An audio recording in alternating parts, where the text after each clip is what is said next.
Hunters have used decoys to attract waterfowl for hundreds of years. The art of carving wooden decoys, though, is slowly falling by the wayside. We learn how one group is working to keep the tradition alive in this week's People and Places with Peers. In an age where technology is king, long-standing traditions can sometimes fall by the wayside. But one group of talented artists is looking to pass on an age-old Down East tradition.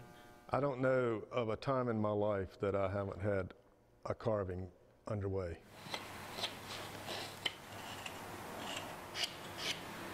For Jack Gardner, decoy carving is a passion that started when he was a boy. My next door neighbor was Charlie Mason. As a small child, I'd go over and watch him carve. And you know, when you're a child, there's nothing any more fascinating than a sharp knife. Jack is a proud member of the Core Sound Decoy Carvers Guild, a group dedicated to preserving the history and tradition of carving.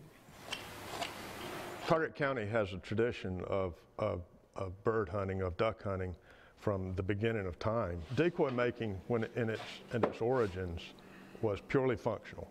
The hunters used them to attract wildfowl, waterfowl, closer to their guns. You have to select good wood that's light and floating. Cypress and white cedar, juniper wood. They'd use just basic paint patterns, black, white, gray. It was a pretty rustic, rough type of decoy when they started. The form of decoys started to become far more sophisticated as time went by.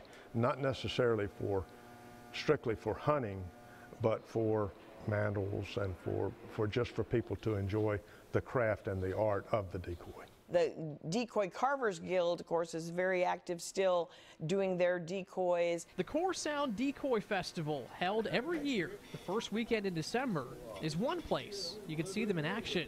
It's a chance for people to come down and see traditional demonstrations, decoys. We have decoys that people would be able to buy. It's an important tradition for Carteret County and Core Sound in general to try to promote and extend these traditions. This was a way of life. We just want to make sure that people remember how it used to be, the way it was. Times may have changed, but carrying on this tradition won't stop anytime soon. In Harkers Island, Carteret County, Pierce Legion, nodding her side. If you have an idea for the next People and Places, we'd love to hear it. You can send Pierce an email or connect with him on social media.